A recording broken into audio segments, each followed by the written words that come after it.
This is the panel on virtual reality 2020 on 2020.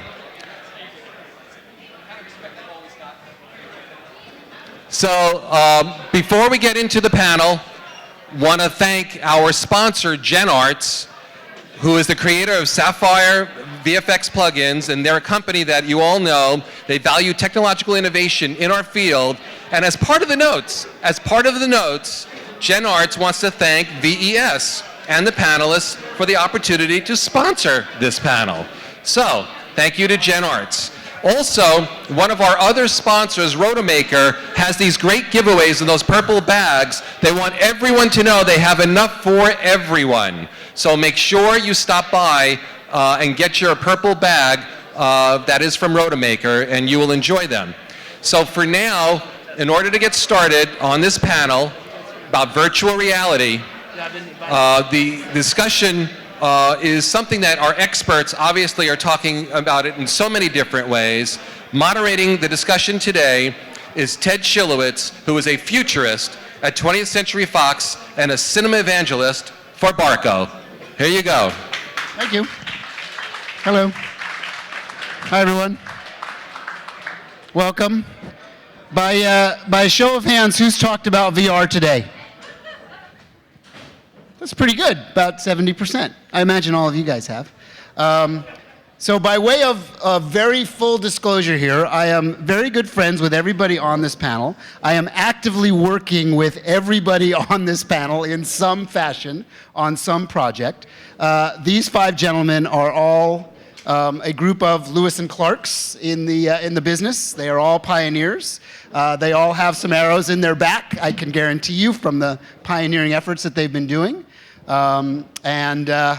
Because I'm quite good friends and business colleagues with all of these gentlemen, this could go off the rails really quickly. So what I did is I actually did a little homework because Julie said, maybe you should prepare some questions. So you'll see that I actually wrote out 10 questions that I thought would be really important to ask. And I'm going to try and power through this actually in a way that might be different than other panels, because I have a feeling you guys have a lot of questions about the working dynamics, the creative dynamics, the technology dynamics of VR, and I thought we would go through very quickly and try and hit them. So what I asked to do is, that's me, so you can just kind of read about me for a second. I asked all of the five guys to just send a quick little background of each of them, and I want just for a minute, very, very quickly when the slides come up, for them to tell you their background, and then we're going to go into questions. And very diplomatically, I'm going to read the questions, and then we're going to try and get as many good answers as we can. And because we're all friends, very diplomatically, if it feels like it's going too long in one direction, I'm going to say, got it, let's move on to the next question. Everybody okay with that? Okay, good. So, Mark, you can start. And that's Mark, and he'll tell you a little bit about himself very quickly. I really started in computer music because I love synthesizing perceptual experiences. I got hoodwinked to get into VR about 25 years ago at the NASA Ames View Lab, and I've been working continuously over the last 25 years to define it as a medium. Thanks, Mark. Andrew? Andy Cochran from Murata. I am a former visual effects artist, visual effects supervisor, now digital and interactive director. Obviously still do a lot of that in my day-to-day. Murata does a lot of traditional commercial and film and music video work. I do work in that, but the predominant part of my day is in immersive and interactive. VR is part of that. AR is, at some point, and we do apps and interactive experiences, projection mapping, real-time visuals, all kinds of cool stuff. Thanks. John? I do a couple things. I think I'm officially here representing Greycroft. I'm a venture partner there, looking specifically at video games and VR, and I focus in early stage stuff, seed and very early. I'm also a partner at a content company called Skybound. Our most famous thing is The Walking Dead, but we make lots of other comic books and TV shows and merchandise and all sorts of things. We do live immersive events that are very much like a virtual reality experience, but one way or another, between these two hats, I see a lot of pitches in this area and have met a lot of young entrepreneurs and creators. Thanks, John. Guido? Guido Voltolina, Nokia Technologies. I'm the head of the presence capture division. We're making the Ozo new virtual reality camera. My past is mainly in display technologies for entertainment, HDR, Dolby, 3D with and without glasses, and now in the past year and a half, VR. And last but not least, Rob. Well, I had a 18-year career in visual effects as a matte artist, visual effects supervisor, visual effects designer. Worked with most of you guys. You guys are my brothers and sisters. Moved on to production design, designed Avatar, Alice in Wonderland, Oz the Great and Powerful, and then went on to direct Maleficent. And about a year and a half ago, please. Go on. And then about a year and a half ago, because of Avatar, knew something was happening and wanted to poke my head into the virtual reality world and found out what was happening. And it was really exciting to me, so I co-founded with Chris Edwards here, the virtual reality company. And I guess we'll answer more later. Sounds good. Thank you for all being brief and concise. Very good. All right. First question. Guys ready? Put your future goggles on for 2 minutes apiece and tell me what you see in the year 2020, so about 5 years from now, as it relates to the day in, day out visual experience of our entertainment choices in work and social life. Mark, you want to go first? Sure. You think I would have So it's prepared for this 2020 one? right Yeah. now. I don't see a distinction between work and social life. I see us unfortunately wearing these head-mounted displays for hours and hours in a day because it makes us so productive in our work environment. And just as we go to things like Facebook now to sort of get away from the work environment, we're just going to virtually drop in on people. I see the people actually being in my office. So I have this amazing office, and I have my virtual friends with me along with my colleagues. So everything centers around my office, and I can just turn and play a game with a virtual dog, like a Facebook-style game. But at the same time, I can go back and then attend to my task. So I see entertainment and the work completely mixed. Anybody want to add to that or have a slightly different take on where they feel 2020 will be?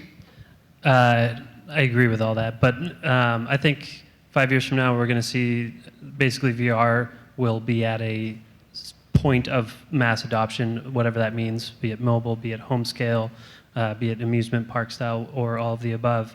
But I think AR, led by things like the HoloLens, Google Glass 2, and Meta IO, who knows what Apple's going to do with them. It will be basically ascendant. It will be a much better experience because you're not sort of in your goggles in a room completely removed from the world. You're able to intermix, entertainment and work and productivity, and have a seamless sort of digital perpetual presence in your life. But I think it will be at the stage of clunky transition, where those glasses will be what the Oculus and the Vive are now, just clunky, big, heavy, hot systems that are uncomfortable to wear for very long periods of time. So you think that clunky stage is years until we get rid of that? No, if you can pull it off for AR, you can pull it off for VR. But I don't know why we're going to want to have the real world interfere with our beautiful, magical virtual world. Yeah, it's interesting. That's I think I'll be telling, well, my kids will be older, but if I had younger kids, I'd be telling them to take the damn headset off. I think that what we're trying to do right now, it's clunky. I think it's not sexy, if you will. And I think part of what I'm trying to do also is get into redesigning the look of it, like Beats did for headphones and so on. I think it was interesting what you said. If you had asked me where cell phones would be in 2015, it was interesting because earlier at the airport this week, I counted 40 people in the waiting room, and then I started counting who was on their phone. And was it all 40? 40 people on their phones. So it's amazing how we're already tied up in this stuff, and I think this is just another evolution, another choice. Right. I think, yeah. I agree with almost everybody. Just the timing, I think, will be just a little longer. I think that 5 years is a steep ramp up for like broader penetration, but definitely the form factor will determine the speed of penetration. John, you want anything to add to there? take a stab at it as well? Yeah.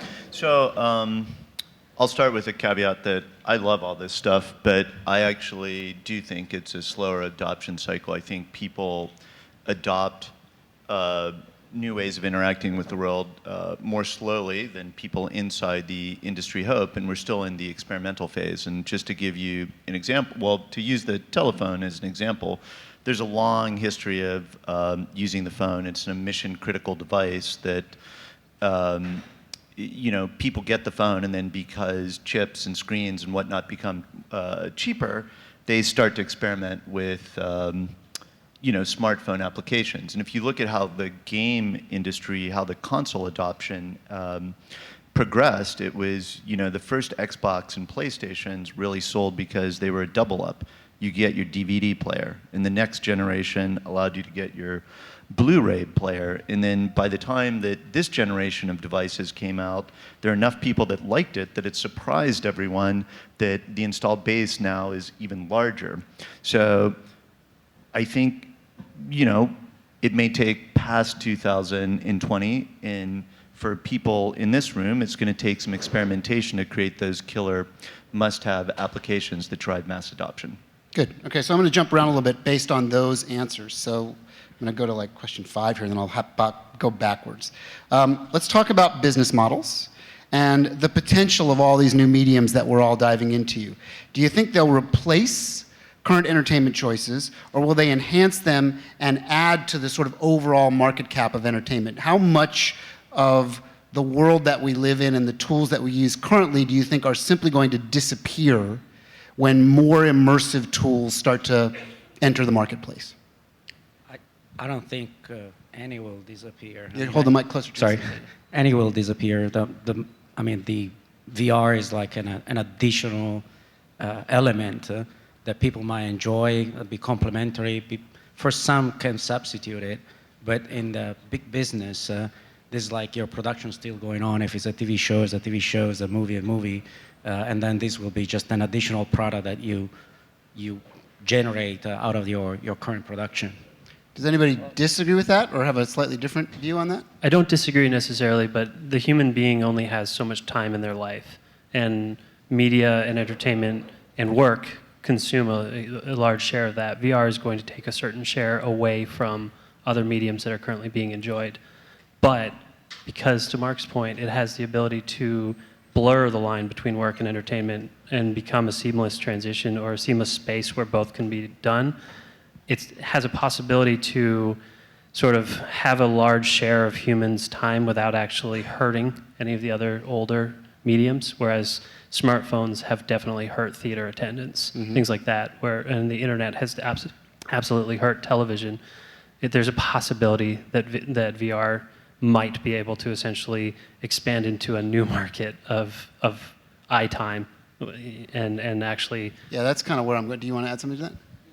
Okay, so the point, I might make it a little broader. Do you think that there is a moment that's coming where we view all of the mediums that we're looking at now sort of like black and white television? That we've progressed so far with what we can do with immersive entertainment that we look at plasma displays and we look at projection systems like this and we just laugh at it because it's like black and white TV. Do you think that's coming? I do feel that is some of what I feel sometimes, and the potential. The reason that it's because it branches out in so many directions. Yep. We don't have monetizable models yet, but I see it taking over a lot of what we do with our cell phone, and we all spend hours at the computer now. I think it's just going to, like he said, it's going to sort of take over that period of time. But it's always going to be an option. And then even in the visual effects world, I think it's really great because I think it's great. It's going to complement.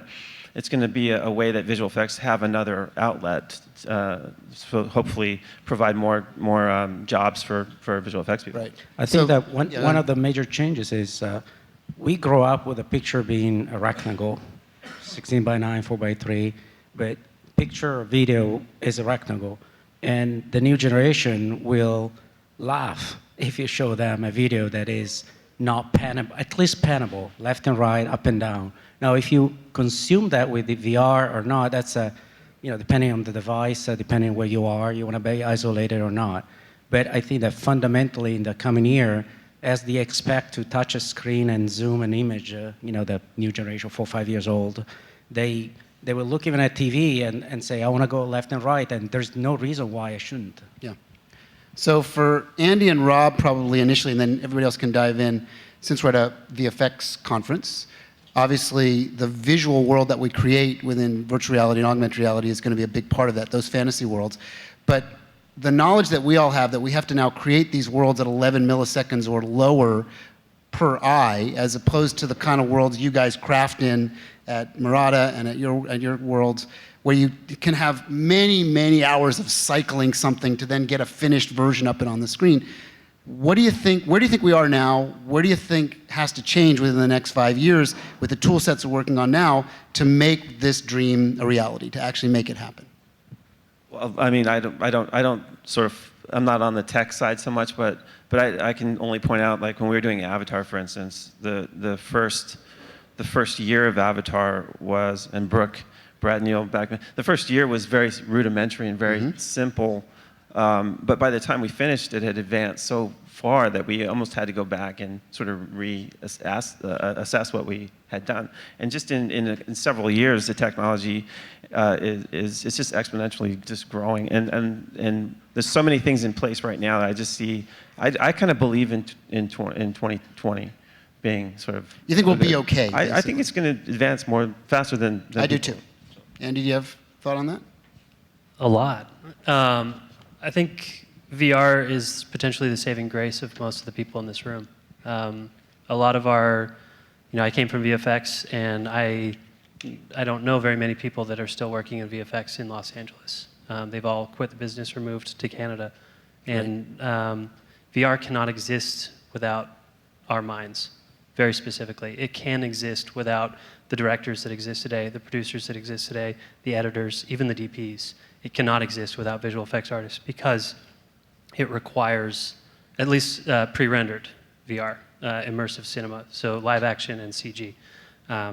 Game guys are very highly required for real time as of right now because we don't have the experience that they have in terms of pushing pixels in real time. But for the next few years, pre-rendered is going to beat real time because we're going to be mostly mobile, and the highest quality image you can get into a mobile device is live action video or pre-rendered CG because a cell phone can't keep up with the rendering demands. When we move to room scale, like the Vive and the Morpheus and the Oculus, real time will become critical because as soon as people are used to moving around and being able to touch things, they will no longer be content with having to stand still and essentially only look around. But for the next, foreseeable future, 2, 3, 4, 5 years, the VR needs us. It's literally, it can't exist without the people in this room, and it's a chance to keep jobs in Los Angeles because you can't outsource this stuff yet, and they will. Stitching will become like Roto. It's going to go overseas as fast as it can, but there's a window right now for creative people to stake a claim and build a reputation and a name. And the thing that's not outsourceable is creativity, and VR demands creativity. Good. Okay. So here's a question for all of you guys, just to kind of let us know where you're all at. When Andrew mentioned room scale VR, so who has been in something called the Vive system by a show of hands? Okay, so look at that. Now this is a fairly sophisticated audience. Put your hands up again really high for those that have done it. Less than, so that's the Valve product. That's the big sort of clunky black headset. You're on the right side. Yeah, no, it's interesting that not a lot of you have yet. And you are among the most sophisticated people in the world that are touching visual effects. You all need to find a way to get into that. Who's done what we call the tethered Oculus stuff? So either the Crescent Bay or, okay, a little more, good. And then who's done the Gear VR, the mobile Gear VR? Okay, not everybody yet, though. Interesting. And who's worn a Google Cardboard? Okay, about the same. All right, good. So that gives us a sense of the lay of the land, right? I'm going to go to John for a second. I want to talk about the business side of things, because we sort of asked John to come from the venture side and the business side and the creative side.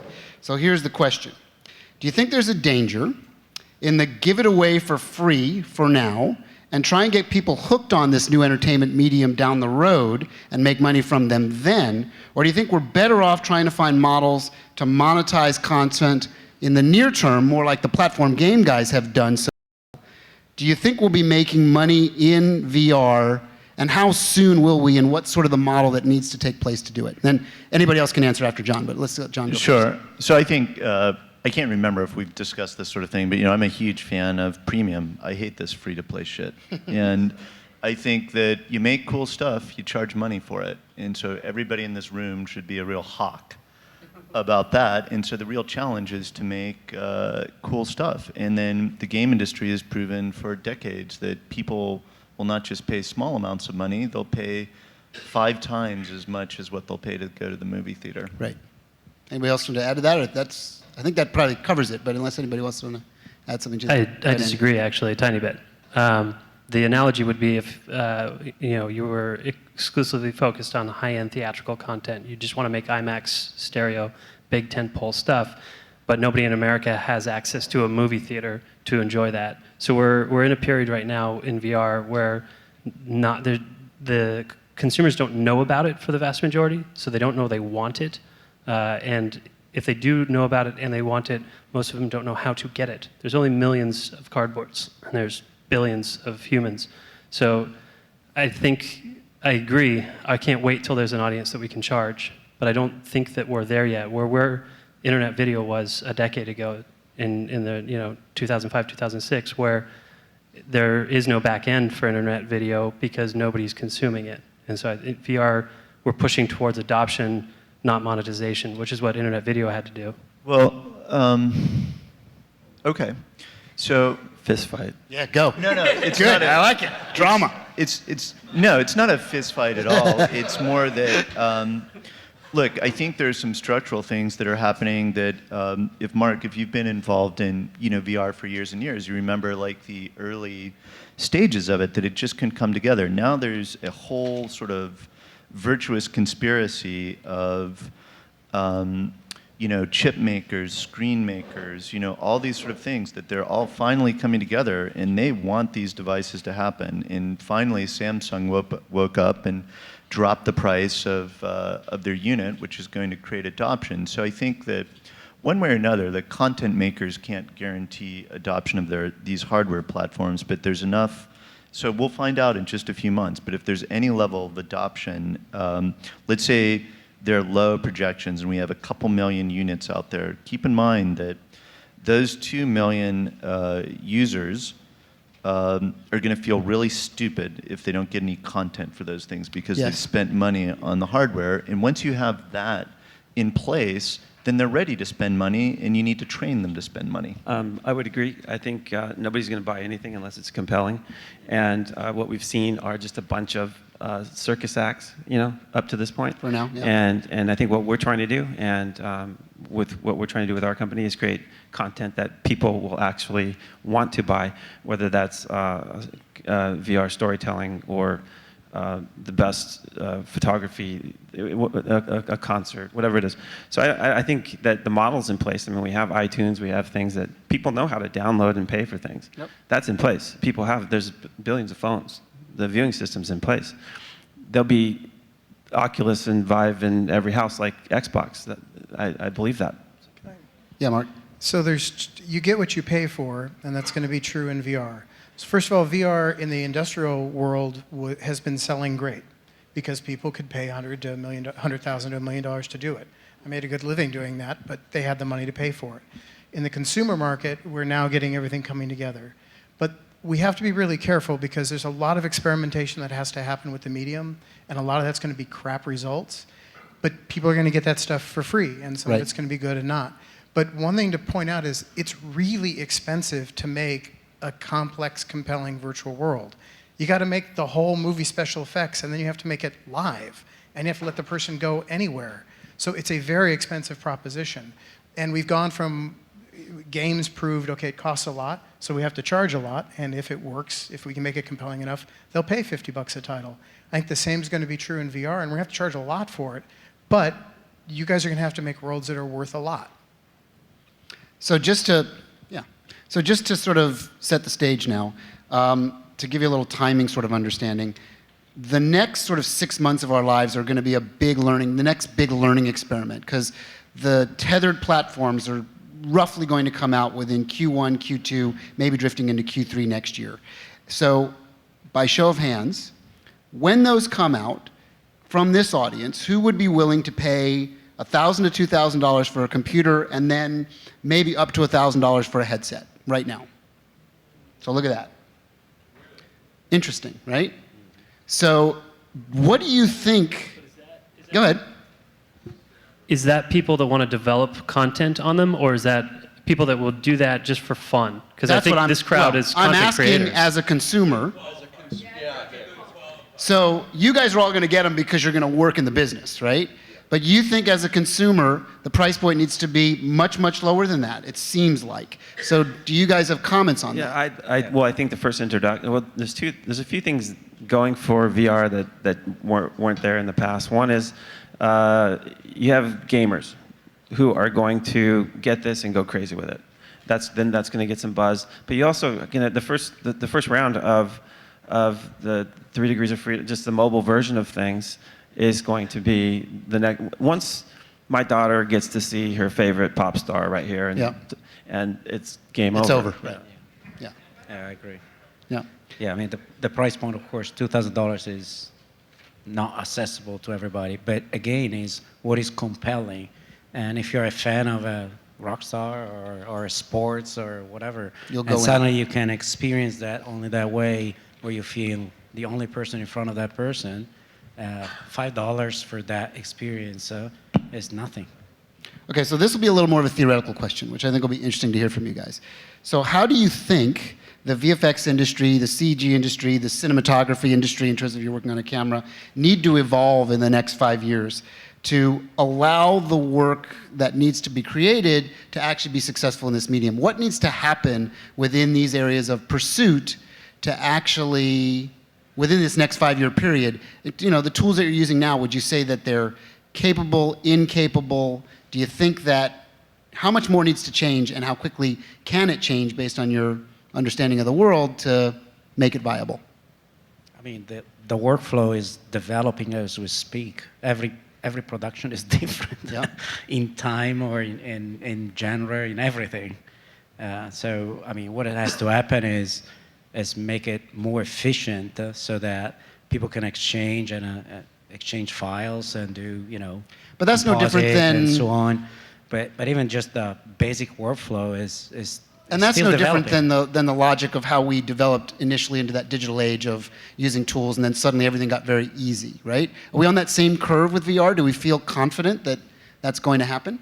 It is. It feels right now, Jump, Ozo, Headcase, Next VR, Jaunt, they all feel sort of like Red did in 2008, where the camera was present. It was very difficult to use because the footage didn't have workflows around it. So there was no EDL support in Red Cine. There was no Red Cine in the very beginning. But the industry kind of forced a workflow, and the community sort of enforced that. And I think that needs to happen. These cameras need to get much higher dynamic range. They need to get much smaller. The amount of data that they're pushing around needs to get much lower. There's a lot of sort of industrializing and unfortunately commoditizing of it that needs to happen. And that's on the hardware end for cameras and then on the software end for real-time rendering. And do you think that's a 5-year curve? Do we think we get there in 5 years? I think people are going to exit their interest in pre-rendered stuff in 5 years, or beginning to exit, where there's more compelling things, hand tracking on mobile phones, Google Tango. As soon as I guarantee you, Google is going to do VR on Tango as a joke, the way they did Cardboard, and it's going to, in a good way, blow up in their hands the way Cardboard did. Interesting. Being able to hand track, room track, have any kind of positional tracking. Look, you've got your curiosity face on full on there, Mark. So I was in Silicon Valley for 20 years and then doing VR, and then came down to LA specifically because I thought that's where it's got to happen, and came to a film school from an engineering school. On the engineering side, LA rocks, okay? There's nobody that's going to move faster than the visual effects community in terms of, if that camera doesn't work anymore, they're using this camera now. That software doesn't work, they're going to use it. So that's going to happen. The part that's actually, it's a lot of work, but it's going to happen. The part that's worrying me are the authors and the directors. It's a very different way to think about. It's a totally different medium. Yep. And I don't know if they're going to make the jump. So well, let's ask one who's making the jump and see what he thinks. That's a great Question. Look, I had the same dilemma. How do you use this? Because real quick, okay, a year and a half ago or so, I went and saw what Oculus was doing and said, great, now what do we do with it? So I partnered with some guys and said, let's do a test. And I wanted to see if you could actually tell a narrative story and feel some emotion. That was the goal. And we did a 4-minute clip, a 4-minute test. And I think it proved that. And everybody said, well, how do you edit? How do you do this? How do you do that?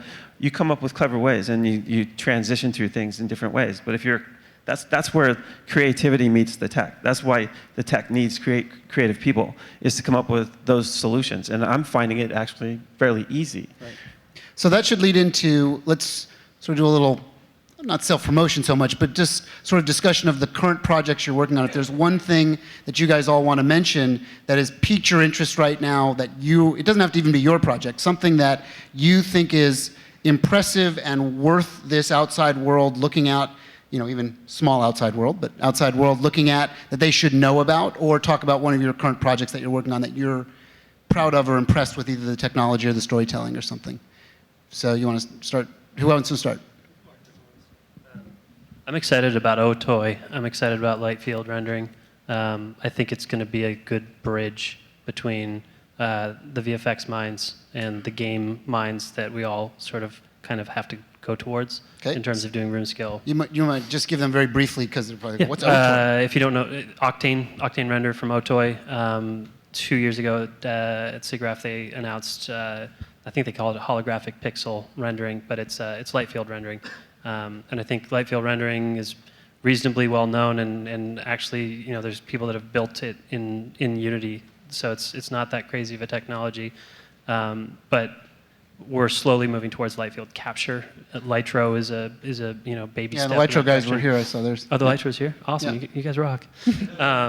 So I think there's a bright future for it. For sound fields are coming back with Ambisonics, and there's a lot of interesting stuff happening in sound. And I see similar excitement about light fields. It's not here yet. It's not here for a while. Well, it's good that you mentioned it, because I'm going to ask another question, not on my list, but that you brought it up, and you brought up Lytro. I personally have a belief that, and this will be interesting for you to comment on as well, Guido, that the spherical sort of non-move-in capture has some value, and some important value in the sort of near term as to where we are building VR experiences. But I think in long term, we need to actually get to volumetric capture to actually make the medium for live action be as successful as what I think it will become in CG. So that's a bit of a leading question, but I'm curious if anybody wants to add on that. Yeah. And I met with these guys too, but what we're missing is the secret sauce that we're missing is, and I think I mentioned this on another event, but what hasn't been done is two real Hollywood actors going at it in a scene that we then put them in a world, and you feel the true emotion of that. That hasn't happened. Right, we could do that in CG today. We just can't do that with live action today. Right, and that's my goal, is to get to that point where I am directing, a real actor, two real actors, and seeing that in front of me and being able to explore how emotionally deep you can get with that. That hasn't happened yet. Right. Well, I think this will happen very soon, but still, I do agree that the next step will be some sort of freedom of not pinning the viewer into one point, and the only thing is can spin it around, because very unnatural. And at least as a first step, a little motion, like side motion, that give you that realism, is still that extra hint that is needed on top of stereoscope. There's a number of companies that are experimenting with this. If you're curious, there's a company called 8i, a company called Hype VR. There's a company called Otoy is doing it. There's 3 other companies. You guys want to mention? If you know them, there's Microsoft is doing something with their light stage. USC is doing stuff with their light stage. There's at least 10 that I know of, 5 that I just rattled off the top of my head, and I can give you the rest offline, that are starting to experiment in this field. So we know it's going to come. And what's interesting for the person viewing this, you have to look at it in a different way, because you almost feel like you're intruding on somebody. Yes. When we sit in a theater and we watch a movie through a window, you feel very safe in your little dark hole. But if you're there right in front of people, it changes everything. You feel you feel like you're interrupting something emotionally. So we're trying to find out ways now and experimenting with ways where to put the camera, how to move the camera, and get in a position that you feel safe. Right. So Yeah, Before we go ahead. Well, that's going to be a rabbit hole. So just back to light field for one sec. One piece we've done and something to consider. We've done light field capture, but I'm doing it with stop motion puppets with the animation school. So I can get to where we're going to be with live people, but I get to do it really slow because it's stop motion. And then we do represent them as light fields, and you can walk anywhere around them in the environment. And that's been a really fun piece to do. Yeah, And it's it good. also means that people who've got animation backgrounds have got something to contribute right now. Did you want to add something, John? Yeah, what I was going to say, I was going to mention 8i as well. Like, I think that opens up a whole different world of exploration. But to your original question of what is something I'm excited about, that you may not be thinking about in here is telepresence. So there are a couple of companies I'm looking at investing in that area. One that allows telepresence within video games, another that allows similar within sports, so you can share sporting events with other people. But I think the thing for people in this field to think about is that historically you've made a creation that becomes an artifact that people can look at, and now we're talking about being able to explore a world that's basically your creation.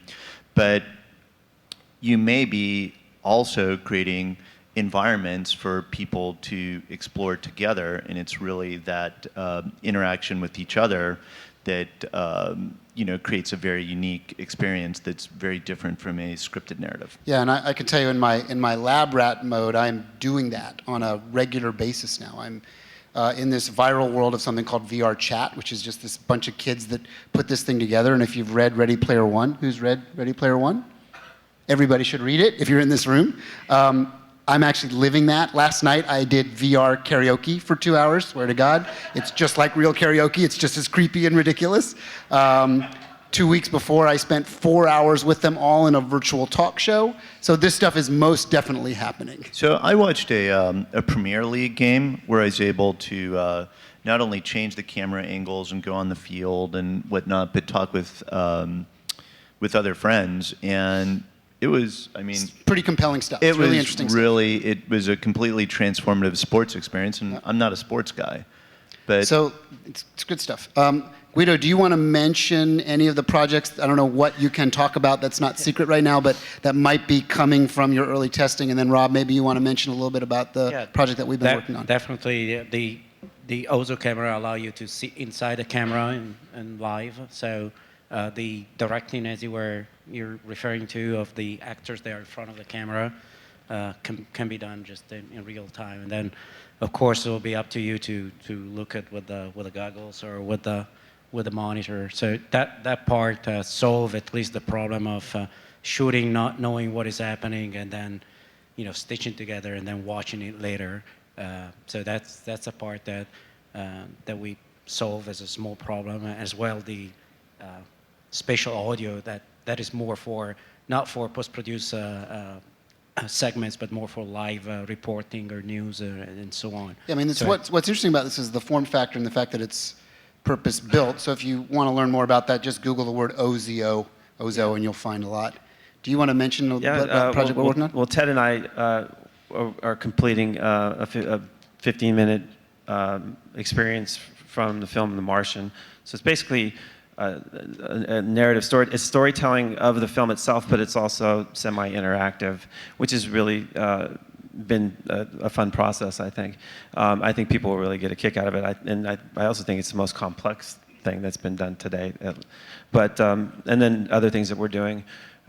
We just opened, we have a concert next week, but we just opened a dedicated venue that's set up just for VR so you'll be able to watch, rock concerts, and we're also into sporting events. Well, and you bring that up, so I'll kind of lead into one of the questions I had is, what do you guys think about interactive entertainment versus passive entertainment? Do you think VR as a medium literally demands and insists on interactivity? Do you think there's a place for passive, traditional, I'm just going to sit back and watch in this medium? Or do you think that it literally insists on something where you're actually doing and have agency in it?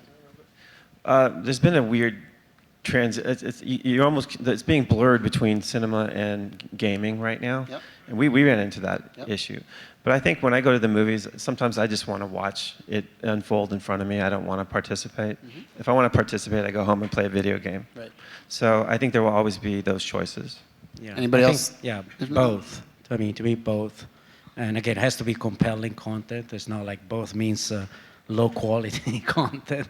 But as he was saying, there are moments where you want to relax and just look around and be passive. And then moment where you want to be very active. I cannot believe that people want to relax, turning their neck, for an hour ongoing, because that becomes like a workout. Anybody else on that? Well, I just think there's attention and there's agency, and those two are on your continuum of authoring. So in the movie world, you get their attention, so you just have to direct it, put the woman in a red dress, they'll look. In VR, they might be looking in the wrong direction completely, but they've got all this agency. So we're going to have worlds that veer one way and the other, so games obviously have a lot of agency, but that's a whole other authoring challenge, and films have a whole lot of attention. We just have to know where on that continuum we're authoring and where we've put the observer. So we're opening up new channels of creativity, essentially, new ways to think about storytelling. So to your point, a little bit, what's interesting is, because you're right, where do you look? You have something important happening. So it becomes very important, not just vocal cues, but you need visual cues, and we're working with sound to direct you where to look. But luckily, it's just like being in a conversation. If you start talking, I'm going to look over to you, and then it's very much like real life. Right. But you said something that irked me a little bit. That's good. I like that there's... Not we're on a panel. I'm glad so we're not all in supposed to- consensus all the time. It's good. Bring it on. You use verbs like tell a story. And that's I know I'm picking on you because we're on a panel. No, let him go. But the idea of telling and directing is on one end of that spectrum. And there's another end, which is going for a hike where nobody's telling or directing me, but I find a story, and somebody might have laid that story out for me. But it's really different between being able to tell it and being able to have somebody find it.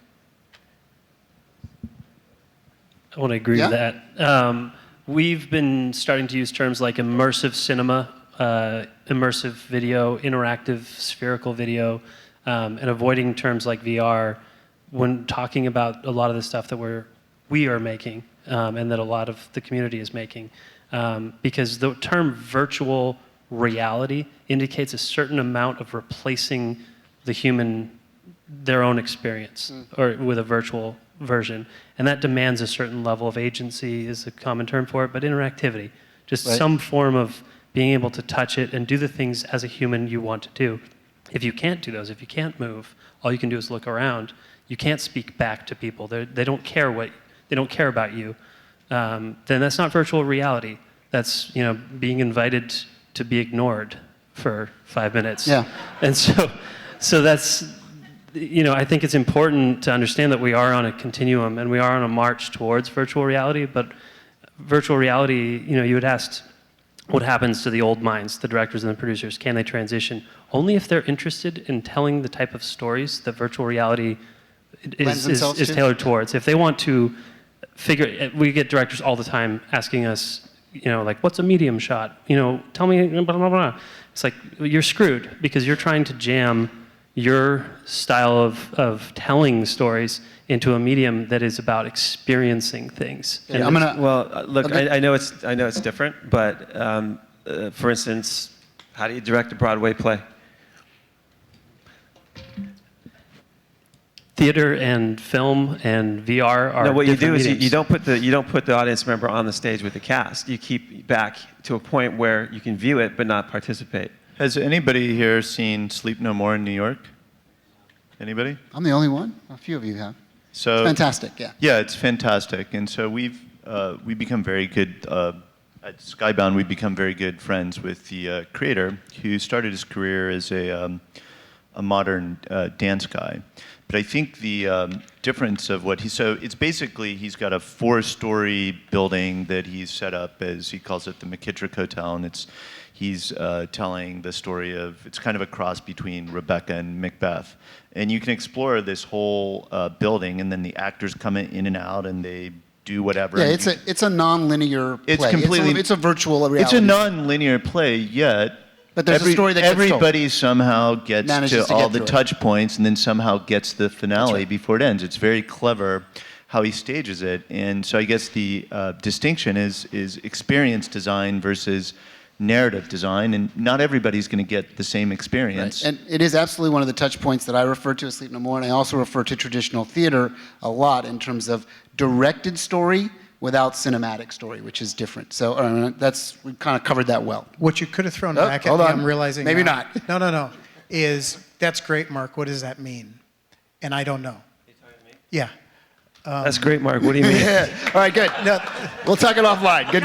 we don't. Good stuff. We have to do it that way. I got a now. couple other questions. This one should pique, I think, everyone's curiosity.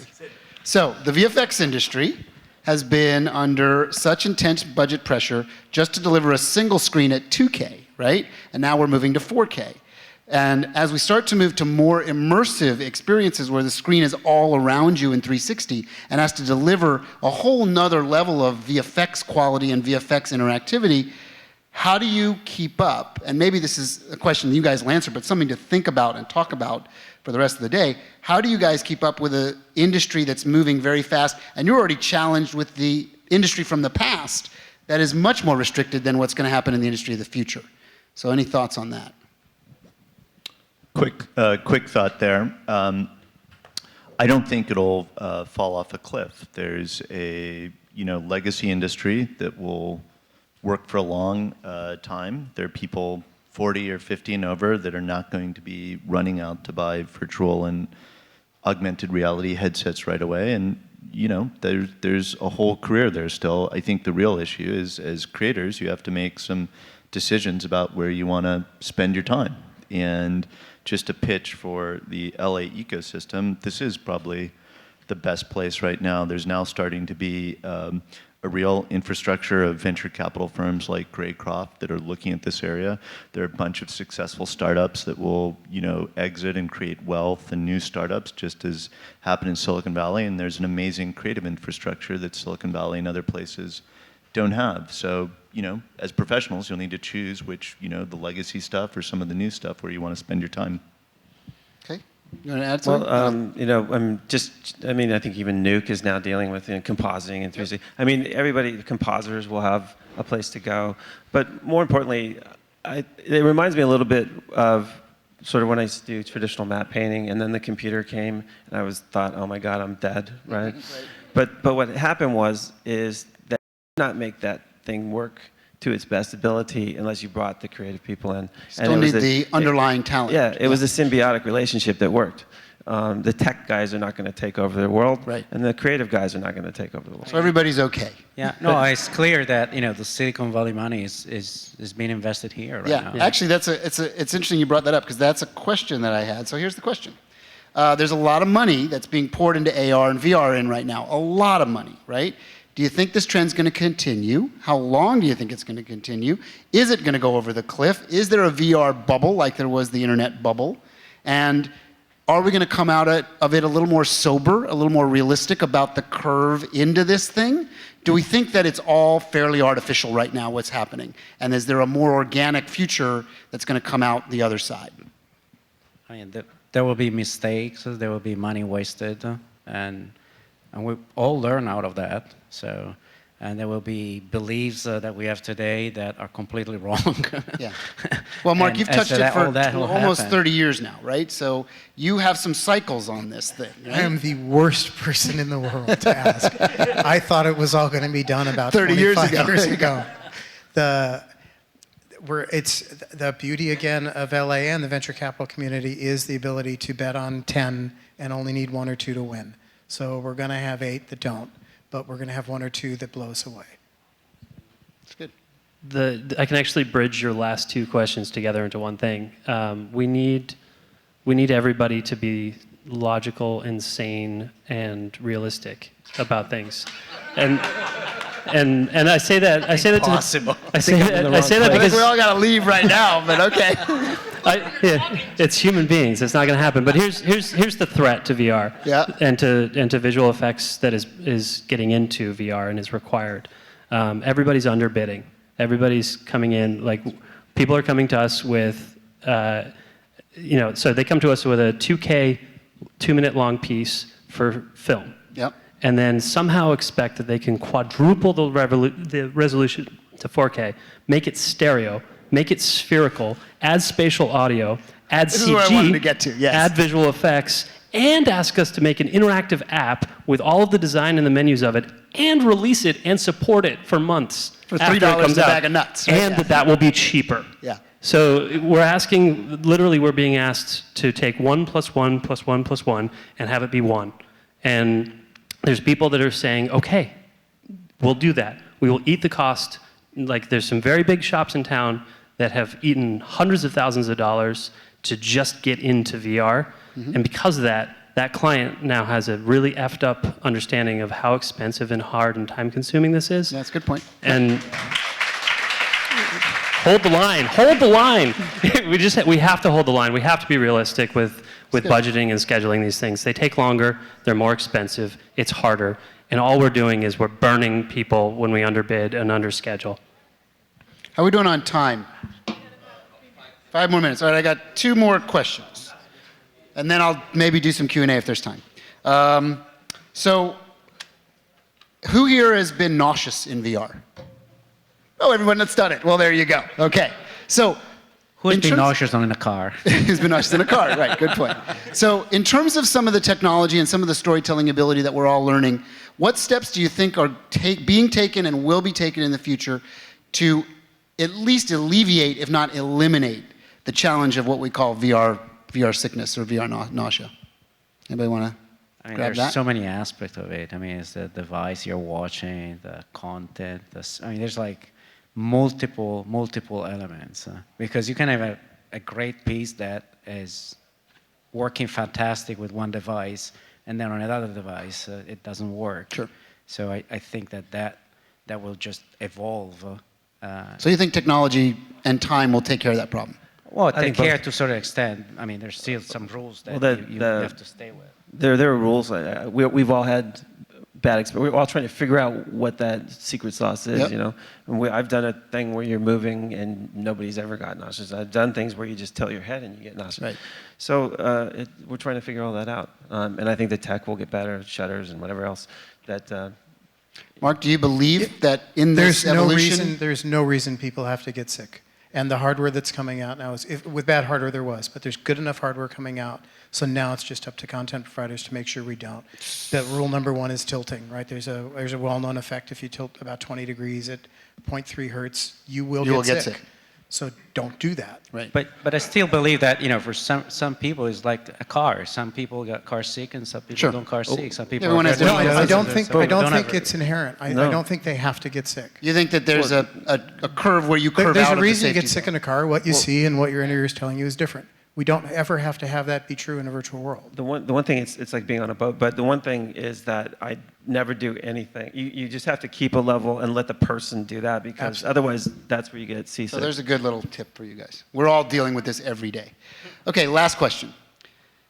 Make a prediction about what you will see from your careers in the next 5 years. Doesn't have to be in this medium. Maybe it is, maybe it's not.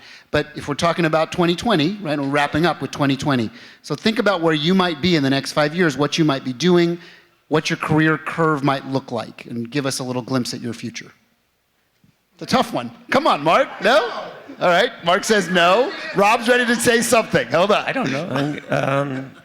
I'm a multi-billionaire giving back to my VES friends. Good. I like it. There you go. That's a good answer. Anybody else can top that, or should we call it? Should we call it right there? I mean, you're not going to get a better applause. Better. That's true. Okay. All right. Do we have time for a couple of questions? All right. So we'll do a couple of Q&A from the Wait, audience. there's one just to- answer. Oh, wait. Mark's got his answer. Okay. Hold on. I don't know what it is, but this is a really potent medium, and it could really turn us all into mindless drones, or it really could be a new phase of creativity and economics. I really believe that. Everybody can have a job because you can create virtual stuff and it doesn't take up the environment. So if we figure out, and this is you guys' job, if you guys can figure out how we can make an economy out of it, then we don't have to become mindless drones. It really could be an amazing environment. And I don't know how that's going to happen. But if in 5 years I could somehow affect it to not be mindless drones, that would be really great. Sounds good. Good answer. Any questions? Anybody put their hand up and Yeah. We mentioned that adoption will really kind of help if we have like big stars and stuff in these experiences. Oh, thank you. There was some mention about how bringing like big stars and things that people want to see into these environments will really help adoption. Do you think that'll happen with live action capture or with like mocap type activities first? Can I take that one? So I may have missed that. Maybe that was in another session or whatnot. But I actually don't believe that at all. I think that almost every new, just speaking from an entertainment standpoint, every new entertainment platform has had an original hit on that platform without stars, and I think that's a great opportunity for creative people. You don't need to spend your budget on known quantities. You need to create something really awesome and be the original hit for this platform. I think there's two things. I think in order to make it really monetizable, especially in the mobile market, to hit teens that will want to watch their favorite rock star is important. As far as getting a star, I'm not talking about getting it doesn't have to be a $20 million star in a movie to make it successful, but real actors is what I was talking about. Professional talent, basically. Professional talent. Doing their own performance, not mocap. Okay. So do you think that will be okay? So not like digitized actors that won't pass. Actual live action capture, like motion picture capture. Yes. Okay. Cool. Thanks. Any other? Should we do one or two more questions? Or maybe we did such a good job. Oh, there's one. Okay. Okay, so this is sort of to fight a little bit with Andrew, just about you were sort of saying that you sense that this medium will necessarily require interactivity, which almost to me bridges into saying, to me it's a similar thing to saying that, look, we have televisions and we have now hooked up a console to it. People can interact with stuff on that console now, so in the future they're only going to want video games. And the reason I say this, and tell me where I go wrong, is that in the coming years, there's going to be more AR and VR. There's going to be less and less screens. And more of the traditional medium that we're looking at now is going to be in this headset. We're going to be looking at artificial screens within that kind of environment. As we look at video in that, those screens are going to get bigger and bigger because you say, why not? So either we're going to have more and more immersive video in our augmented reality, and we're going to continue to see traditional movies with actual actors we can actually emotionally connect with, or we're going to move to, well, since we've moved to this headset kind of paradigm, we're only going to have video games. And I don't think that's true. I was less saying that what we're doing now is a flash in the pan, and then as soon as it goes, room scale, what we're doing now is dead, and more that if you want to kind of codify things and give them terms, virtual reality means a pretty specific thing.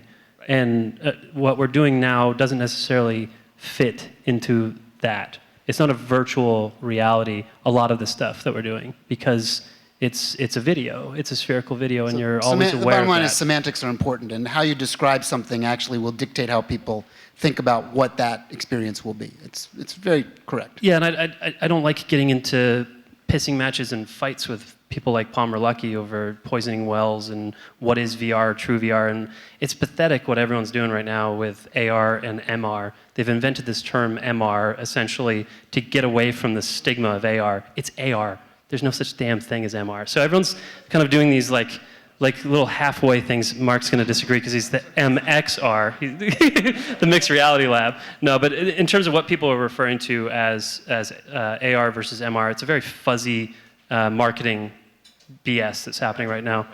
CR. Do they have CR? Cinematic reality. Cinematic reality. I'm sorry. Yeah. Another R. So I think it's just important to, like, the reason we say immersive video or immersive cinema is to get out of those pissing matches. Okay. One last question? Go ahead, speak.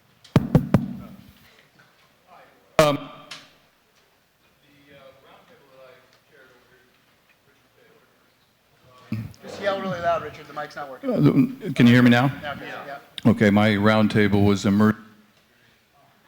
Sort of. Just yell. This.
Yeah, I think I get where you're going with it.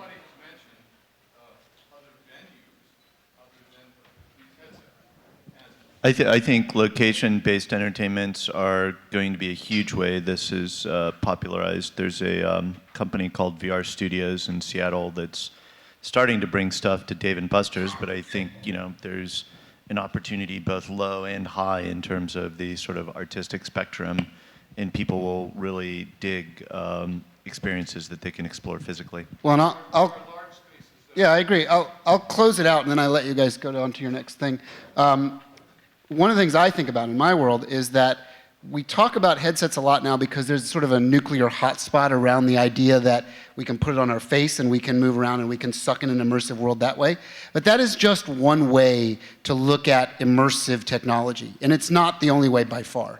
There's dome projection, there's multi-screen projection, there's probably many of you that have done projects that I always refer to breaking out of the rectangle, and it doesn't have to be something that's slapped on your face. That's just one technology that happens to be within either it's this bubble that's going to pop or it's a bubble that's going to fizzle up or fizzle down. So it becomes a gathering point, it becomes a discussion point. It's why we're all here, it's why we get asked a lot of questions.